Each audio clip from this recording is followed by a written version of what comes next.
म्हणून भक्तीवर जास्त कुठेही बोलल्या गेलेलं नाहीये. कारण खरी स्थिती निस्तब्ध अवस्था, स्तब्धो भवती अमृतो भवती आत्मा रामो भवती. नारद भक्ती सूत्र. स्तब्धो भवती, दगडासारख्या झाल्या.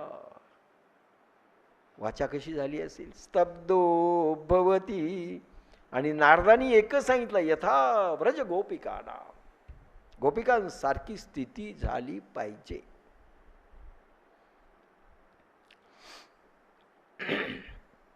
त्या स्वतःला निस्तब्ध नाही ठेवू शकल्या, पण ठेवू शकत नव्हत्या दगडासारख्या. दगडासारख्या झाल्या तरी ठेवू शकत नव्हत्या, कारण भाव उद्दीपित भगवंताकडून आल्यानंतर पुन्हा त्या भावतरंग आता लपवू शकत नाहीत, निस्तब्ध राहू शकत नाहीत आणि थांबू शकत नाही, अशी स्थिती झाली.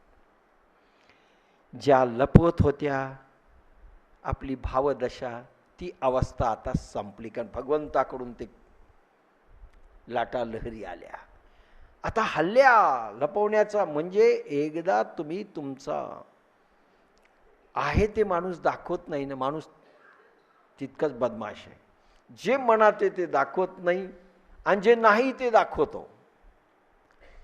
कोणी आपल्या घरी आला की वा वा वा काय आनंद झाला, आनंद नसतो, म्हणतो हा उगीच बोर आला, आता सिरियल कसं पाहायचं, आता याच्याशी बडबड करावी लागेल. इथे लपवण्याचा जो काही भाव होता भगवंतानी तोही काढून टाकला, अनकंट्रोल अवस्था केली. त्यांना हृदयाच्या भावांचे वर्णन करावे असे वाटले आणि मग ज्या लपवत होत्या ना, एकदम विस्फोट झाला हृदयातून त्या शब्दांचा आणि खरे भाव आता त्या प्रगट करू लागल्या. काय कोणाला वाटेल वाटेल, माझं असं आहे बस, असं प्रत्येकीला वाटलं सांगावं. पण वर्णन आरंभ करणार की त्याच वेळी श्रीकृष्णाच्या मधुर मनोरम सौंदर्य व त्याच्या लीला त्यांच्या समोर प्रगट झाल्या. पहा शुकाचार्यांचं वर्णन आहे की त्याच वेळी श्रीकृष्णाच्या मधुर मनोहर रूप सौंदर्य व त्यांच्या लीला त्यांच्या समोर प्रगट झाल्या. भगवंताने डोळ्यासमोर दिव्य छटा स्वतःचं रूप प्रगट केलं. आता कसं कंट्रोल कराल, भगवंतानी केलं. आणि मनमोहनी रूप अफाट सौंदर्य प्रगट केलं आणि लीला ज्या काही गोकुळातल्या केल्या त्या दिसू लागल्या त्यांना, इतकं आकर्षित केलं. पहिली गोष्ट त्यांच्या जीवनात त्यावेळेस घडली, हे पा पहिल्यांदा आपल्याला स्मरण करावं लागेल. ही सुरुवात आहे भक्तीची, अखंड स्मरण, अखंड रूप ध्यान. दुसरी, पण नंतर अशी स्थिती येते तुम्ही स्मरण करायची, आठवण करायची गरज नाही, भगवान सतत आठवण करतो आणि ती आठवण तुमच्या हृदयात ऑटोमॅटिक प्रगटते. तुम्ही आठवण करता, भक्तीची पूर्व अवस्था, भगवान आठवण करतो. 12वा अध्याय येईल त्यावेळेस सगळं येईल, त्यावेळेस मला फक्त सांगावं लागेल पटपट, बाकी काही करणार नाही. भगवान आठवण करतो, भगवान गोपिकांचं रूप ध्यान करतो, गोपिकांना बोलावतो, म्हणून भगवान त्यांच्या नजरेसमोर सगळ्या रीतीने प्रगट होतात. आणि ही नंतर भक्ताची अवस्था आपल्यालाही होऊ शकते. आणावं लागत नाही, खेचून आणा, नको म्हणलं तरी ते रूप येऊन जातं. आता आठवणीनं ठेवावं लागतं, दोन्हीमध्ये फरक आहे. आपोआप भाव. म्हणून भगवान 12व्या अध्यायात म्हणतात ना, ते अमुचे निज ध्यान, काय आम्ही तयाचे करू ध्यान, ते अमुचे देवार्चन, तया वाचून यान, गोमटेन मनू. भगवान म्हणतात की ते आमचे ध्यान भगवंताच्या ध्यानात भक्त असतो आणि म्हणून त्याची साधना भगवंत करतो. जोपर्यंत भगवान तुमची साधना करत नाही, तुम्ही काय करता हो साधना? ज्या वेळेस शेवटी इतकं आकर्षण भगवंताला तुमचं झालं पाहिजे, तुमची साधना भगवान करतो, त्यावेळेस परिपूर्णता येते. भगवंताला करावं लागतं, गुरुलाही करावं लागतं. गुरुच्या माध्यमातूनही भगवंत करतो. ते अमुचे निज ध्यान.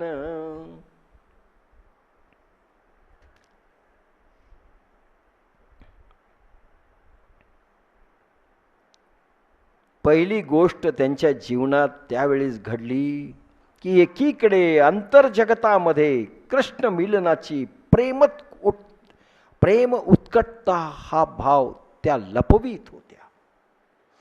इतकं प्रेम उफाळून येत होतं की आता जावं भगवंताकडे पळावं, पण लपवत होत्या ह्या भाव.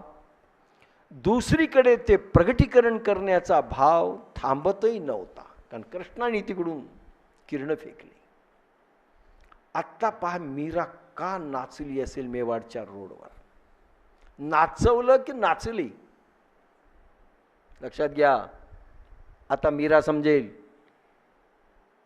मीरेला नाचवल्या गेलं की ती नाचली. काय झालं असेल?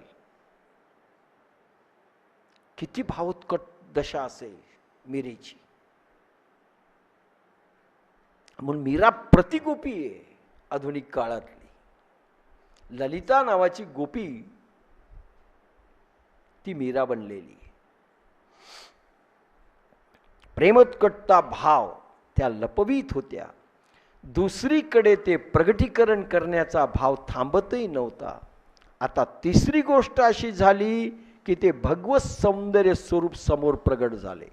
म्हणजे काय झालं त्यावेळेस? त्या लपवत होत्या भाव शरीरांची दशा, मनोदशा स्पष्टपणे आमच्या कायद्याच्या भाषेत म्हणत असतात, she has not come with clean hand. म्हणजे स्वच्छ हाताने समोर आलेल्या नव्हत्या ना, लपवत होत्या. क्लीन हँड नव्हते तिचे. पहिलं ते झालं, भगवंतानी लहरी पाठवून ते समाप्त केलं. आणि दुसरीकडे प्रगटीकरणाचा भाव थांबत नव्हता, ते वाढवला.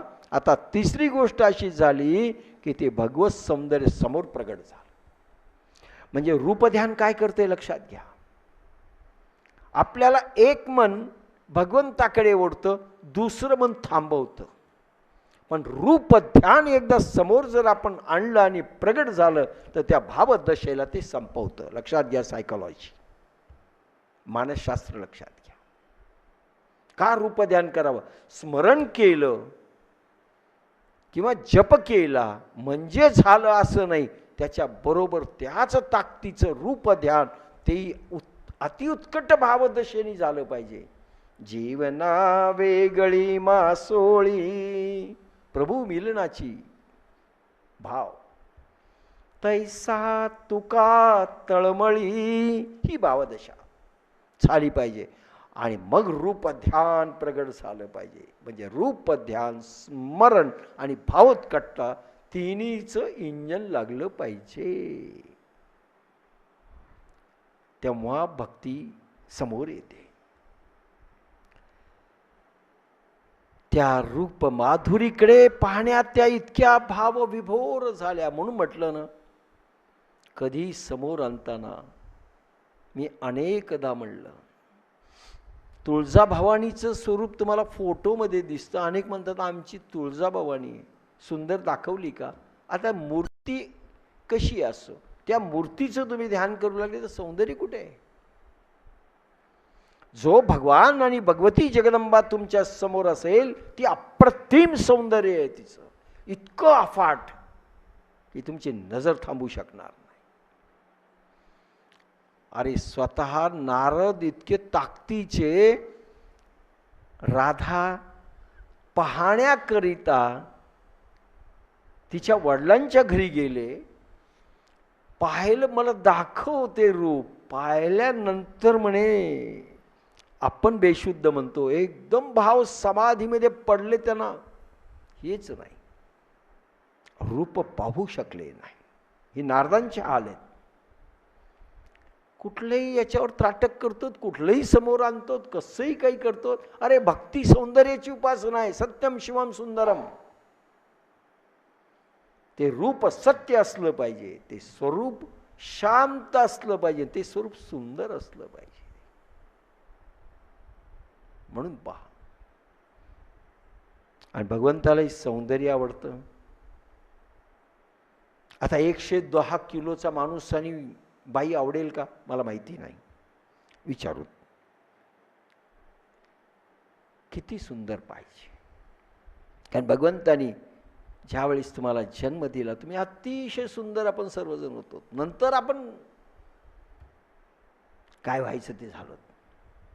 आपला डब्बा गोल कुठे झाला तो वेगळा.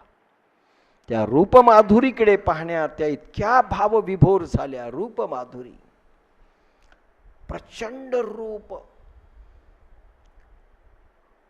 1000 कोटी सूर्यासम प्रकाश, असं तुकारामांचं वर्णन आहे, ज्ञानेशांचं वर्णन आहे, ज्ञानेशांचं अभंगामध्ये. आता मला सांगा, एका सूर्याकडे तुम्ही पाहू शकत नाही, सकाळच्या किती तेजोमय, त्याचं 1000 पट, हजारो पट, करोडो पट, काय रूप असेल. त्या रूपावर ते खिळून राहणं सोपं नाही, हे लक्षात घ्या. त्या रूप माधुरीकडे पाहण्यात त्या इतक्या भावविभोर झाल्या आणि विचार करू लागल्या की त्या भावांचे वर्णन शुकदेव करतात. काय सुखदेवाचं सामर्थ्य असेल. गोपिकांच्या भाव लहरी ओळखतात. अरे काय शुकाचार्य, काय भगवान व्यास, आणि काय आमचे भगवान ज्ञानेश्वर, का त्यांचं वर्णन सगळ्या संतांनी करू नये. भावलहरी. अरे गोपिका दिसणं देखील कठीण आहे. त्यांच्या अंतरंगातल्या भावलहरी आणि त्या भावलहरीचा स्वतः अनुभव घेऊन सांगणं, म्हणजे त्यांच्या भूमिकेमध्ये स्वतः प्रगट होऊन त्या भावलहरीचा आनंद घेऊन एक्सप्रेस करणं, काय ताकद लागते, काय ताकद लागते. भागवत सांगणं सोपं आहे, अनुभवणं किती कठीण आहे. गप्पा मारणं सोपं आहे सगळ्या गोष्टीच्या. त्या विचार करू लागल्या, त्या भावांचे वर्णन शुकदेव करतात. भगवान शुकाचार्य वर्णन करतात. ते रूप कसे होते.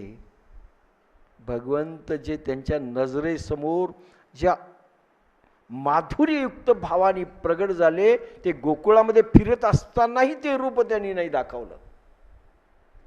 जे इतकं प्रचंड विकसित करून घेतलं त्यांना अनकंट्रोल करण्याकरता. आधी कसं होतं, गोकुळामध्ये ज्यावेळेस गोपिका लट्टू होत्या, आकर्षित होत्या, त्याला पाहण्याकरता रस्त्यावर कोणत्याही निमित्ताने यायच्या, घरी जायच्या, कागाळी करायच्या की फक्त त्याला पाहावं, पण भाव लपवत होत्या, शिकायत करत होत्या. यशोदे ग, हा तुझा काना आहे ना, इतका खोडील आहे, इतका बदमाश आहे, लपवत होत्या भाव. लक्षात आलं का बासरी वाजली, का गोपिकांना अनकंट्रोल केलं. भगवान कसे चढवतायत त्यांना, आणि स्वतःही कोणत्या भावामध्ये भगवान जातात. शुकदेव करतात वर्णन. ते रूप कसे होते, किती विकसित केलं रूप, की त्या अनकंट्रोल व्हाव्यात त्या रूपाला पाहून. रूप माधुरी शब्द आहे. अनकंट्रोल झाल्या. गोकुळात नाही झाल्या अनकंट्रोल, रोजच्या दैनंदिन जीवनात इतक्या अनकंट्रोल नाही झाल्या.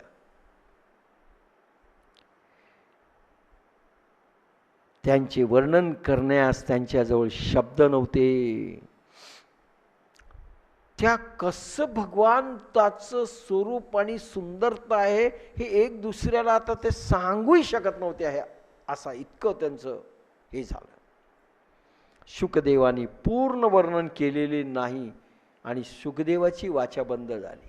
ते रूप पाहिलं, प्रत्यक्ष आपल्या सॅटेलाईटवर, आपल्या पडद्यावर, तर शुकाचारी स्तब्ध झाले. इथे भागवत कट झाली. लक्षात घ्या, सगळं नाही येऊ शकलं. अरे राधा तर बिलकुल नाही येऊ शकली, कारण परीक्षितांच्या डोक्यामध्ये किडा वळवळला आणि त्याला तर पूर्ण करायचं होतं. आता गोपी भावामध्ये सांगत असताना रूप कसं होतं, शुकाचार्यांच्या समोर ज्या वेळेस ते रूप आलं, शुकाचार्य वर्णन करायला असमर्थ झाले, असं भगवान व्यास सांगतायत. लक्षात घ्या, पूर्ण वर्णन करू शकले नाहीत. कसा भगवान आहे, कारण पूर्ण पाहूच शकले नाहीत शुकाचार्य, कारण त्यांचंही नयनाच्या समोर ते तेज सांभाळू शकले नाही शुकाचार्य. अरे अर्जुनाला रूप दाखवताना दिव्य दृष्टी दिली तरी अर्जुन परेशान झाला, नाही नाही नाही मी पाहू शकत. ते शुकाचार्यांचे हाल झाले. इतकं सुंदर रूप माधुर्य पूर्ण असताना शुकाचार्य पूर्ण रीतीने फोटोक ओढू शकले नाही त्या रूपाचा. इतकं दिव्य तेज होतं, इतकं दिव्य तेज होतं. आणि गोपिका किती समर्थ आहे आणि शुकाचार्य कुठे कमी पडले लक्षात घ्या. गोपिका त्या रूप पाहतायत आणि शुकाचार्य तिथे तिथे पडले. म्हणून प्रत्येक जण गोपिकांकडे का वळला याच्यावरून तुम्हाला समजलं असेल. यथा व्रज गोपिकांना,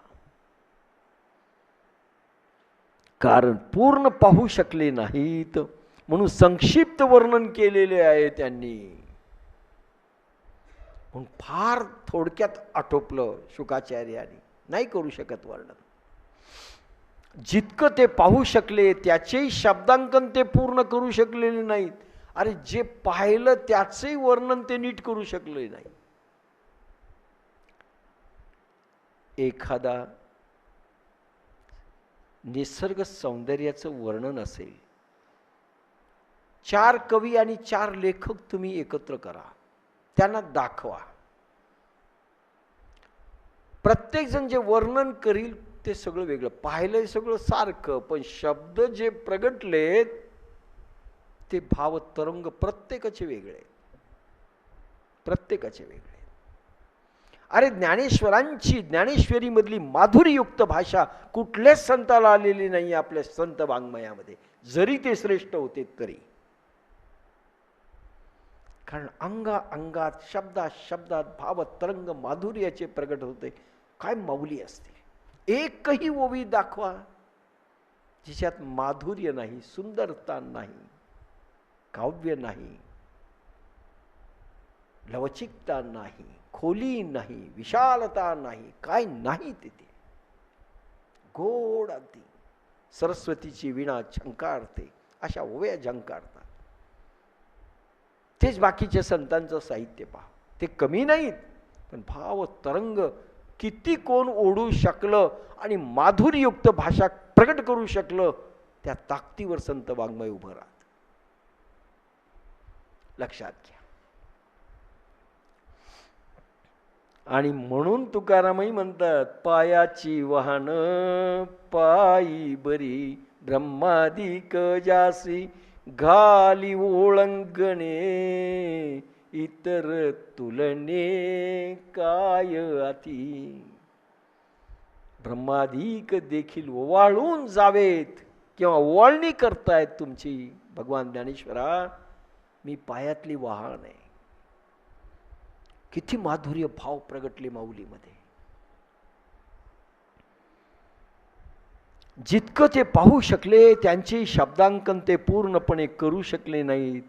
आचार्य म्हणतात, वाक देवी सरस्वती देखील त्या छवीचे वर्णन पूर्णपणे करू शकली नाही, करू शकत नाही, म्हणून हे करू शकले नाही. सरस्वती देखील, कारण जिभेवर सरस्वती यावी लागते ना, थिठी पडली. शब्दांकनामध्ये सरस्वती मुग्ध झाली. उमा रमा सरस्वती नाही करू शकले. काय रूप माधुरी असेल. देव किती वेडे झाले असतील आणि त्यांच्या पत्नी, काय वर्णन आहेत त्याची, येतील हळूहळू. वर्णन पूर्णपणे करू शकत नाही, असंभव आहे. सरस्वतीला असंभव आहे, ब्रह्मदेवाला असं असंभव आहे.